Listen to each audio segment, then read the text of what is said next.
Très chers amis amateurs de thé francophone, bonjour, bienvenue à Taïwan, chez moi Stéphane Nerler, je suis le fondateur du blog Tea Masters qui fête ses 18 ans aujourd'hui. Yes, enfin il y a 2-3 jours. Donc on va continuer la fête, hein. Ça fait quelques jours qu'on a 18 ans, notre blog. Et puis nous allons pour cette occasion spéciale boire un thé très spécial, mon Daoling 104K. Et puis on va faire un petit cours sur les chabous et je vais vous donner l'occasion d'en gagner un durant cette leçon. Celui-là, ou bien celui-là. Ça c'est un original qui n'a jamais été sur la boutique. Il y a aussi celui-là, des vagues chinoises, et celui-là très grand avec des fleurs noires et blancs. C'est encore plus grand. Et chaque fois l'autre côté il est noir, vous connaissez ça. Donc aujourd'hui, à l'issue de cette leçon, de ce cours, je poserai une question et le premier qui donne la bonne réponse, il gagnera un chabou au choix parmi ces 1, 2, 3, 4 chabous que j'ai utilisés personnellement. Donc c'est pour ça qu'il y a quelques petites taches de thé par-ci par-là, mais pas bien graves. Je trouve que les taches de thé, en fait, c'est simplement la trace du temps qui passe et la trace des bonheurs passés de thé.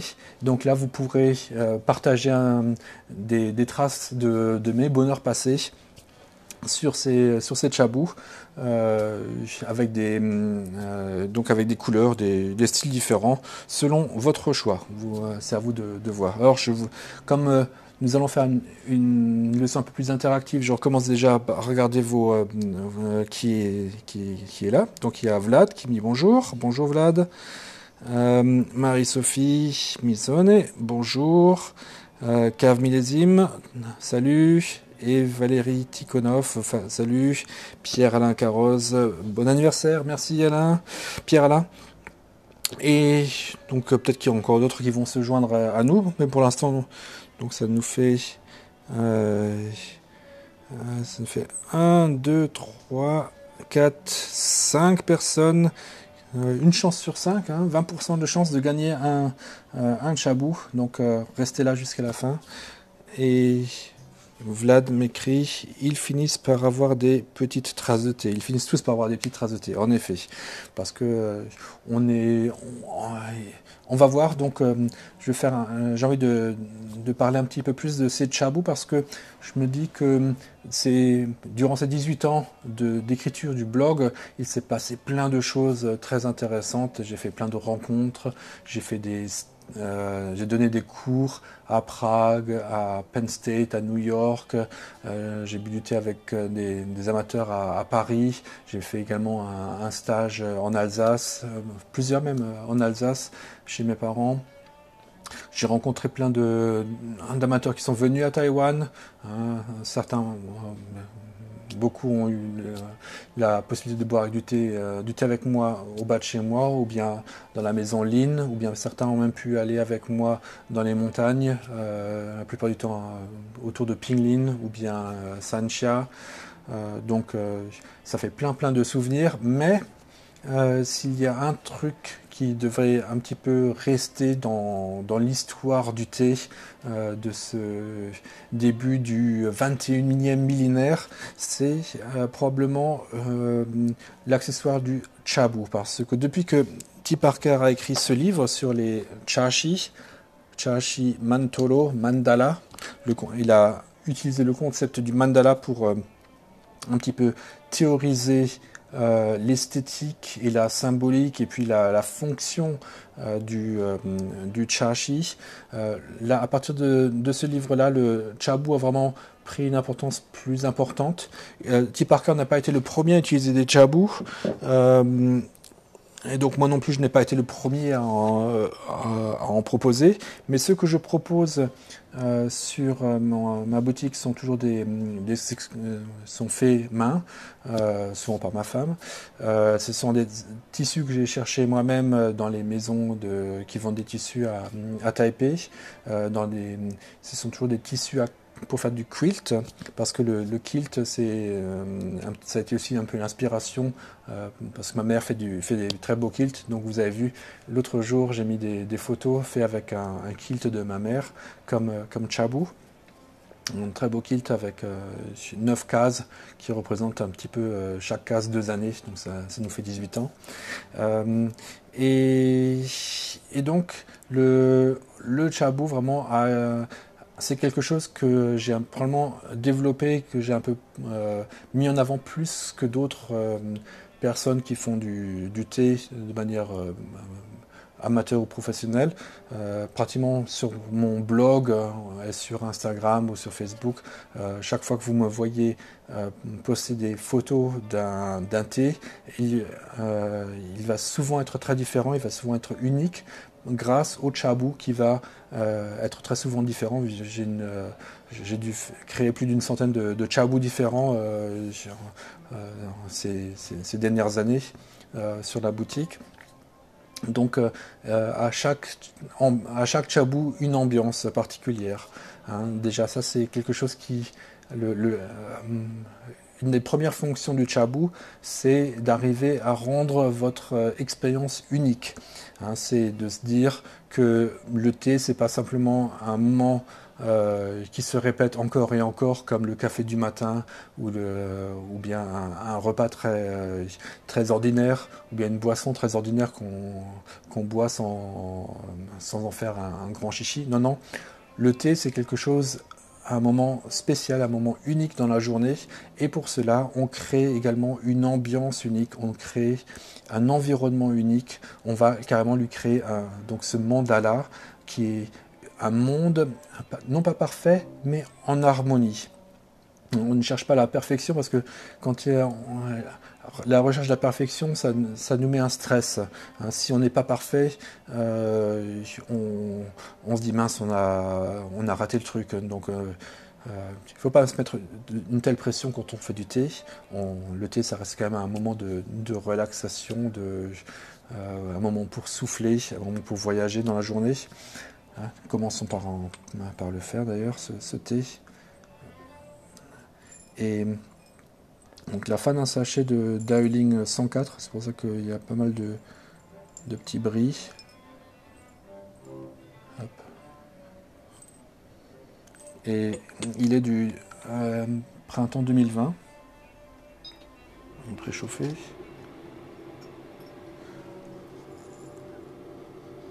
Ah, regardez-moi ces belles feuilles. Relativement petite pour un thé de cette altitude, mais ça c'est un peu normal, c'est la fin du sachet. Donc quand vous coupez un sachet en haut, ce sont les feuilles les plus grandes qui restent en haut, et les feuilles les plus petites, ce sont celles qui vont plus facilement glisser au bas du sachet. Donc là, ça montre bien que je me donne que la fin du sachet et non pas les premières feuilles. Mais en fait, ces dernières feuilles du sachet, comme elles sont plus petites, souvent ça veut dire que ce sont des feuilles qui sont plus jeunes, donc plus de bourgeons par exemple. Donc en fait, il ne faut pas être trop déçu quand on arrive à la fin du sachet en se disant mince, il y a plein de feuilles brisées, il y a plein de poussière. Non, non. En fait, à la fin du sachet, c'est là qu'il y a les feuilles les plus petites et donc les moins matures et donc les plus fines. C'est pas du tout un problème. Alors, nous avons préchauffé. Alors maintenant, mettons en application ce concept de ne pas chercher la perfection. Hop. Ok, mauvaise pioche. J'ai été parfait. Je n'ai pas mis une seule goutte à côté. Mais si je n'avais mis une ou deux à côté, ça n'aurait été pas trop grave parce que ça aurait été absorbé par le Chabou, qui est donc un tissu. Et en fait, il y a même un tissu, un troisième tissu entre les deux côtés qui va aider à absorber les petites gouttes qui risquent de tomber quand on fait du thé.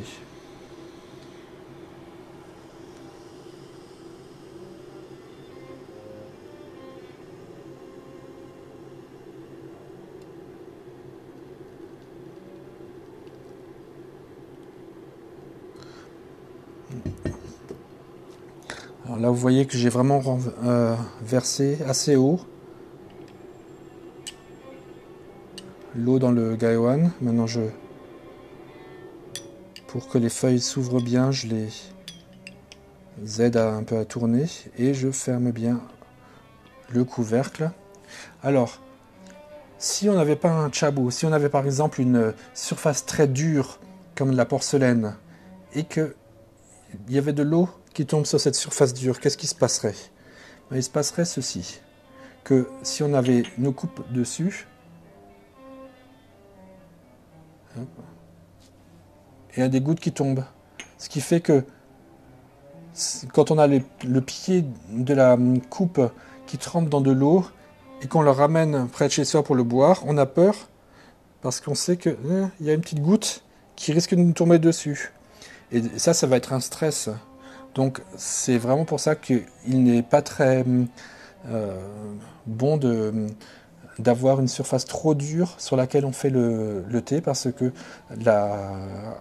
l'eau qui va tomber quand on préchauffe la théière, ou bien quand on préchauffe les coupes, ou bien quand on en met un petit peu à côté, cette eau, elle ne peut pas s'évacuer, elle n'est pas bien absorbée, il risque d'en rester un petit peu, et ce petit reste, hop, il risque de nous tomber dessus. Donc ça cause du stress, et c'est pour ça que le chabou, il a une fonction de nous enlever ce stress en absorbant ces petites gouttes qui peuvent tomber à droite, à gauche des coupes quand on verse et qu'on est un petit peu malencontreux.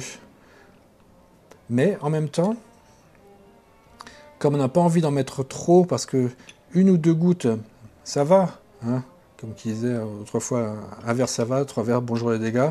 Donc une goutte ça va, trois gouttes, bonjour les dégâts. Donc on essaie quand même d'en mettre le moins possible à côté. Et donc ça nous force à faire plus attention. Hop, là. Par exemple, il faudrait pas parler ici. Voilà un bon exemple. Quand on parle, on en met à côté. Hein. C'est ce qui m'est arrivé ici. Donc j'ai vraiment fait l'exemple. Et encore un. Voilà. Mais ces gouttes qui sont tombées à côté, maintenant que c'est arrivé, c'est pas trop grave, vu que elles ne vont pas sous la coupe. Et maintenant, même si je soulève la coupe, il n'y a pas de gouttes au pied de la coupe qui pourrait me tomber dessus. Donc je reste complètement calme, comme si rien n'était arrivé.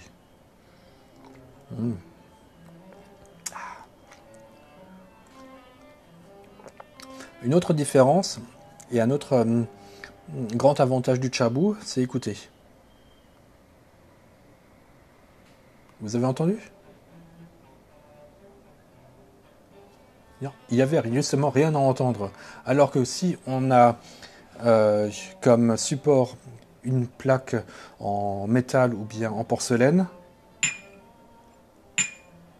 ça fait un bruit qui n'est pas très agréable, qui est très aigu, et qui peut un petit peu nous rappeler le bruit que fait la porcelaine quand elle est en train de tomber et qu'elle va se casser. Donc c'est un bruit très aigu qui n'est pas agréable. Le silence qu'on a avec le tissu qui absorbe le bruit de la porcelaine quand on la pose dessus, est quand même ce qu'il y a de plus relaxant. Et donc ça, c'est encore un autre avantage, une autre fonction qui vient avec le chabou. Donc on a déjà parlé du fait que le chabou va nous donner à chaque fois une ambiance unique. Quand on combine avec différents chabous et avec différents différents accessoires. On peut, à chaque fois qu'on boit un thé, obtenir une expérience unique, ou bien au moins, on peut obtenir une expérience qui est dans l'atmosphère du thé. C'est-à-dire, chaque fois qu'on va boire un thé de haute montagne, je peux prendre celui-là. Hein, si on n'a pas les moyens d'avoir 36 000 chabous, mais au moins avoir un chabou bleu pour un thé de haute montagne, avoir un chabou peut-être un peu plus dans les rouges pour boire du thé rouge, ou bien un beau thé oriental. Pour le pour, quelque chose de plus classique, effectivement, quelque chose de comme ceci, ou bien prendre le côté noir, si c'est un pour cuit par exemple. Donc, arriver à se mettre dans l'ambiance, créer une ambiance qui va avec le caractère de chaque thé, et également avec sa propre personnalité. Donc c'est pour ça qu'il y a une grande palette de chabous.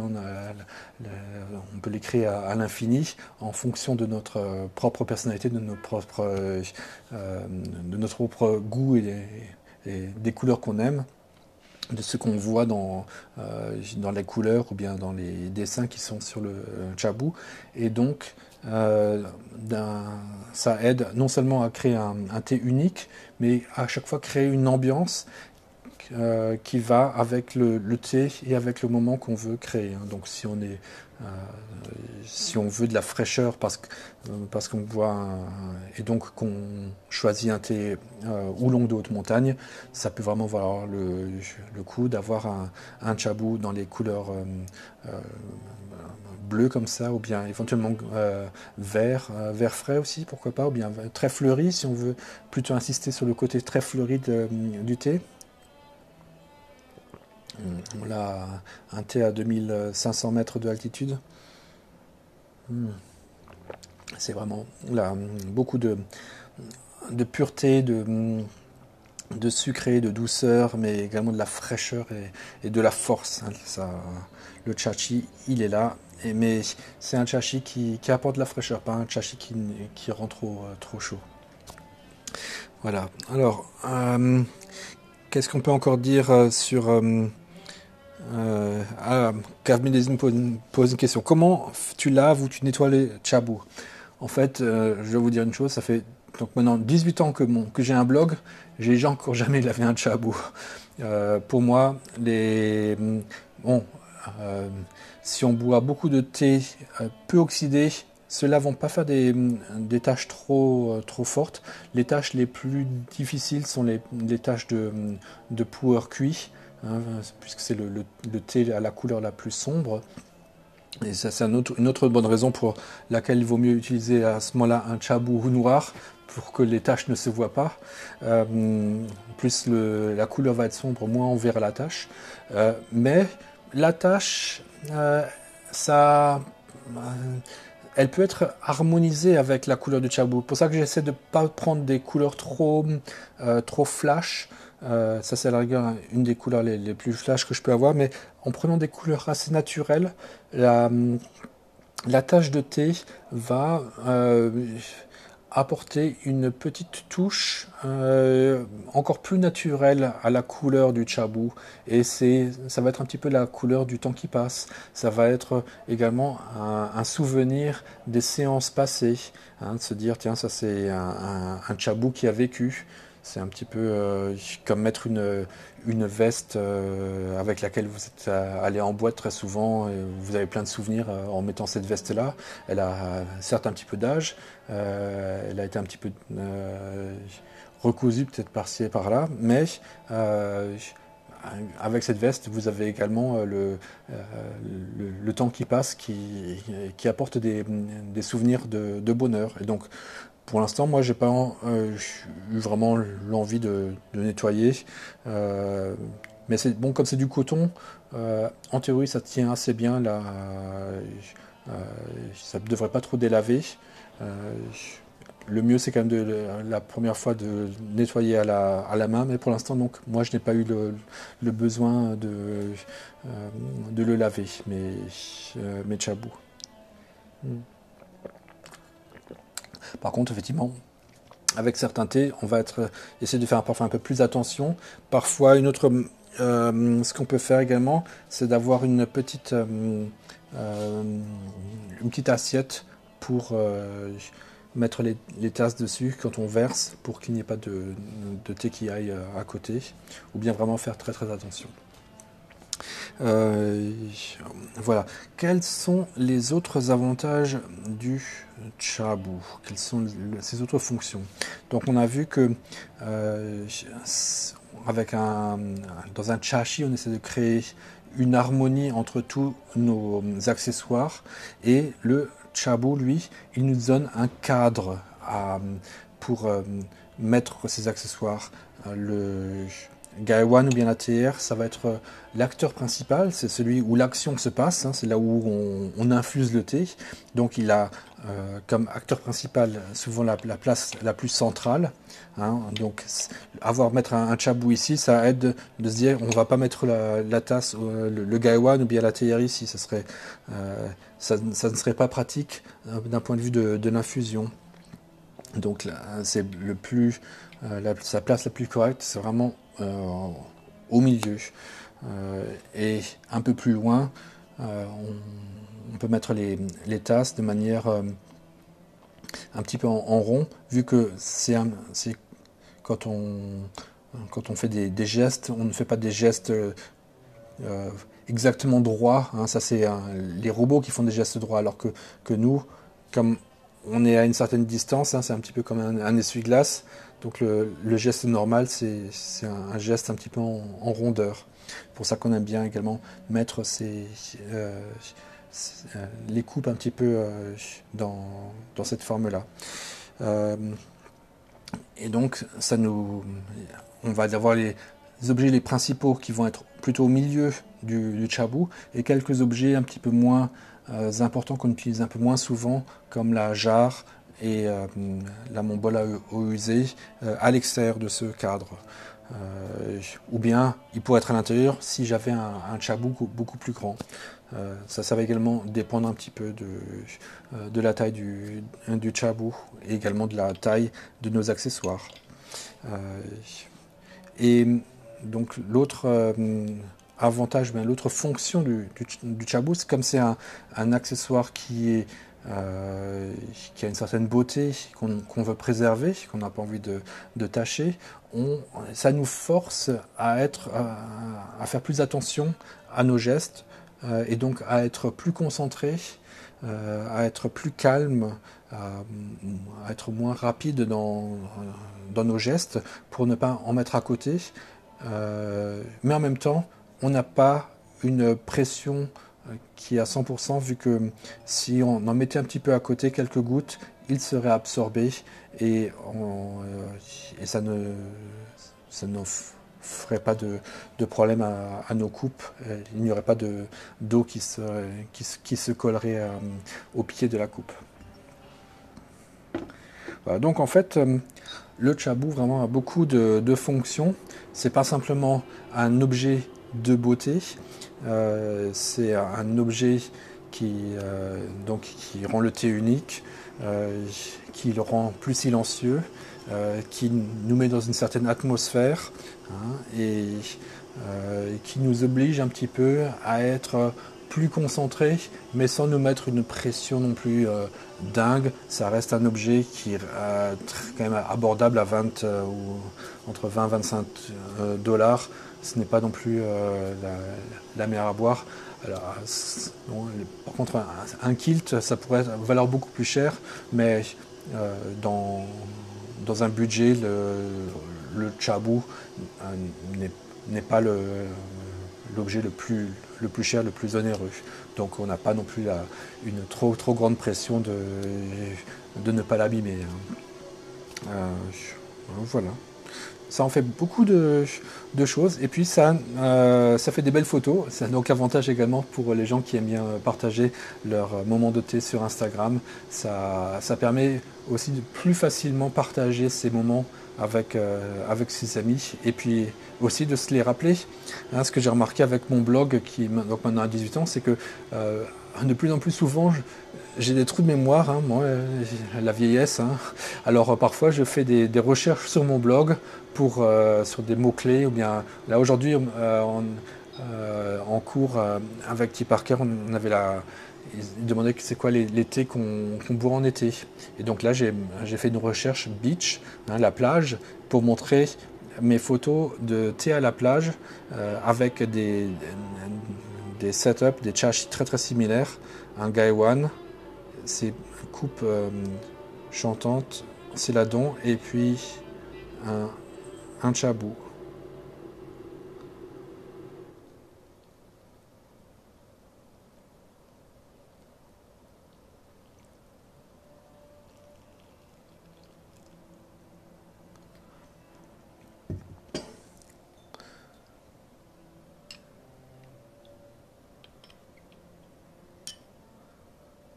Voilà.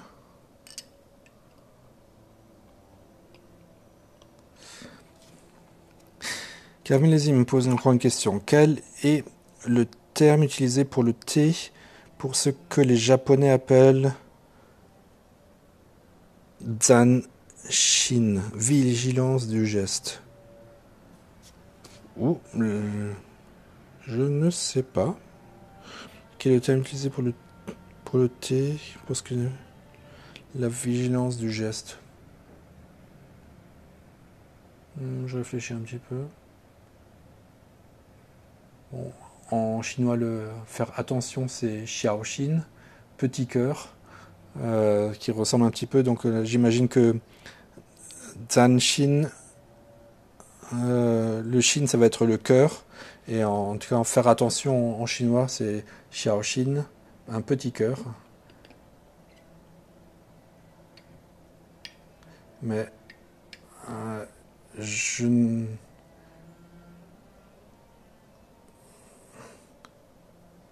Ouais, on dira qu'il faut faire attention. Et puis aussi Anshin. Anshin, c'est avoir le cœur en repos, le cœur en paix. Anshin, être le cœur en paix. Et faire attention. Mais il n'y a pas vraiment de terme spécifique que ce que je sache en chinois pour cela. Peut-être que les Japonais ont peut-être un peu plus de vocabulaire, ils font un peu plus attention à cet aspect-là du thé, un peu plus philosophique. Dans la culture chinoise, c'est un peu plus terre à terre, simplement obtenir du bon thé. Donc le côté vers de la quiétude, c'est plus un plus. Ce n'est pas vraiment le but. Le but, ça reste d'avoir du bon thé et en fait d'arriver à une certaine quiétude, à un certain repos de l'esprit et du cœur. C'est un produit dérivé, on va dire. Alors que pour les Japonais, ils vont plutôt chercher la quiétude que le bon thé. C'est peut-être un petit peu la différence. Le thé va être plus le moyen pour obtenir cette chose spirituelle, alors que pour le chinois, c'est quand même d'abord le thé, et le côté spirituel, ça vient un petit peu en plus. Alors, à moins d'être dans du bouddhisme zen, mais pour l'amateur de thé, c'est d'abord le thé quand même.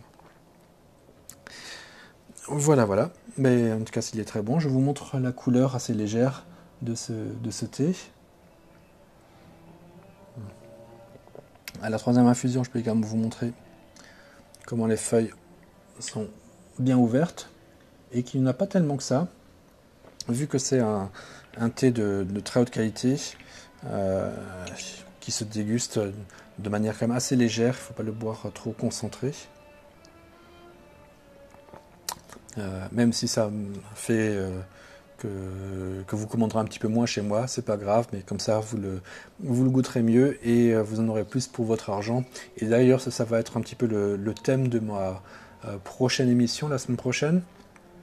c'est là côté avoir un regard de nouveau un petit peu économique sur le thé. Et ensuite, nous nous arrêterons pendant l'été pour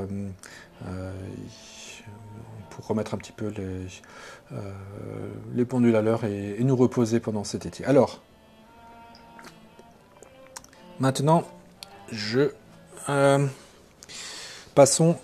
Donc, je vais vous poser maintenant la question pour gagner le tchabou. Soyez prêts.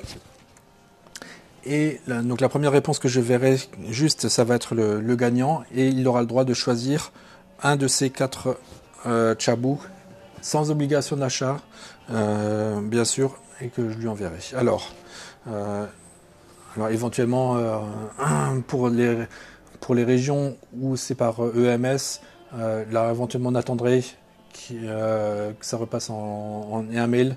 Enfin bon, on trouvera une solution. Alors, qu'est-ce que je peux vous poser comme question? Hier, j'avais demandé une question sur le thé, mais j'ai envie de changer parce que sinon, certains auront peut-être déjà écrit cette réponse. Alors, je l'ai. Alors, comment s'appelle mon maître de thé? Écrivez-moi la bonne réponse. Le premier qui m'écrit la bonne réponse en anglais, il aura gagné un tchabou.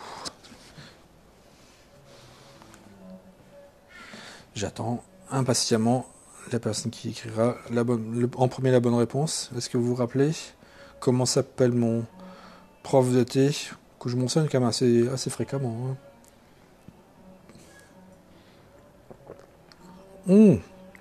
Bravo Valérie, tu as gagné. C'est effectivement T. Parker. Donc Valérie Tikhonov a été la première à écrire la bonne réponse. Alors, Marie-Sophie arrive deuxième. L'important c'est de participer. Alors, Valérie, dis-moi quel est le tchabou qui t'intéresse? Le bleu, le rouge, les vagues ou bien le grand noir et avec les fleurs? Écris-moi s'il te plaît. Et puis